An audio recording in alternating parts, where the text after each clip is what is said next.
I don't know if it's just me, but it seems like since the beginning of this year, the whole world has gone to hell. So what do we do about it? Do we just say it is what it is and accept it? Do we only live for today? Or do we adjust our plan and stick to the script?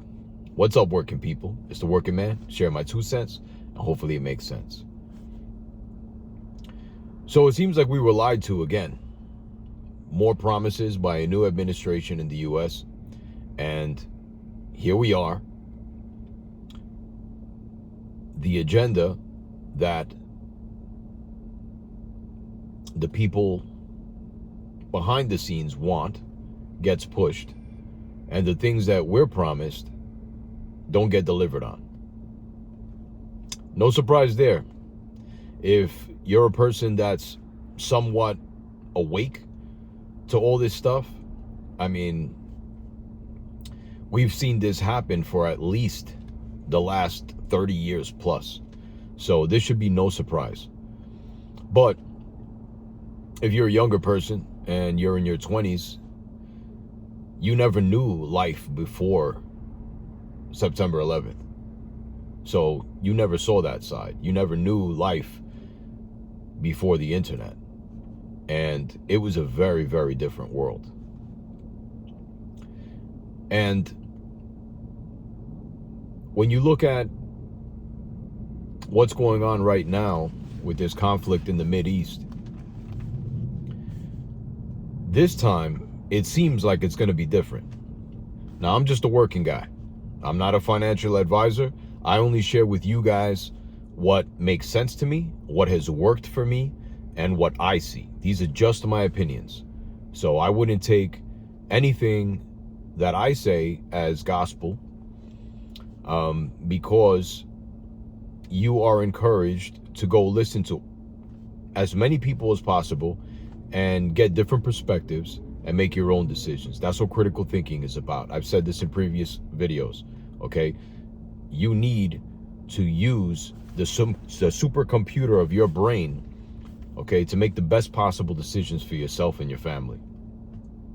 And the more you get in silence, you pray, you meditate, the better you'll get at developing your intuition and making better decisions for yourself. Okay, so having said that, what do we do about this conflict?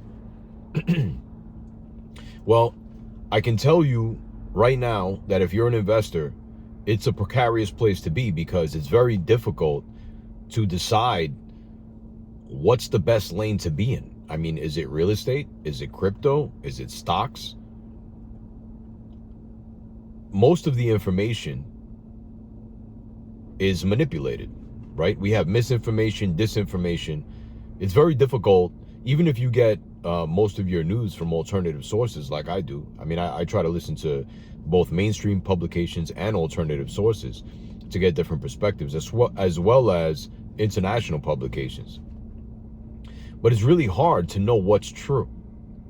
So this is something that I would consider if you're an investor. Right now, for me, it looks like inflation is not going anywhere. As a matter of fact, there's going to be a lot more spending by the US government because of this conflict. And there's always a lag effect with these things. So I believe inflation is going to go a lot higher, and it's here to stay indefinitely. Okay. There's another troubling thing, is that the jobs numbers have not been good. There have been massive layoffs the last couple months. And now you add in AI into that mix, and we're looking at a very, very challenging few years ahead of us. Now, there is tremendous opportunity in the blue collar space, construction in particular. If you're in the trades right now, there's a shortage of labor, okay, because there's an aging workforce, and a lot of those guys and women are retiring out of the industry. So I see it in my industry. I'm in the electrical construction industry, and there's a lot of opportunity. Not necessarily just in the bigger cities, but where they're building data centers. There's a resurgence of manufacturing. And I believe that there's going to be tremendous opportunity in the coming decade. And if you're not in the trades, then I would look to labor unions in your area that will provide training through apprenticeships. I would look at trade schools, and I would find a way that you can get into this industry somehow, okay? And then once you get in that industry, there's plenty of opportunity for promotion through supervision, through being a foreman, a project manager, a layout person. I mean, the opportunities are endless, okay? So just consider that. As far as investing, we see what's happened with precious metals. I think gold and silver, probably a good place to be. As far as crypto, Bitcoin, Ethereum, Solana, and a couple of other coins. Now, if you do not understand this space, and if you do not understand any other investments and how they work, okay, what happens when there's a capital gain, what happens when you sell your gold, what happens when you sell your crypto, you should know these things. You should know what the tax implications are of something like this, okay? I believe that it's very difficult to go wrong when you invest for cash flow, okay? My preferred methods of cash flow are real estate and dividend stocks, okay? But you need to put in the research. You need to get the education. Invest in the course, okay? Listen to podcasts. Instead of listening to music in your car, treat your car as your mobile university, your commute to work. If you're like me, you have a long commute to work, an hour plus, okay? That's a lot of time that you could be investing in yourself and spending on your education. Don't waste this time. Don't waste this time. Now, that's just on the investing front. Now, there are many other things that you can do, but that's pretty basic.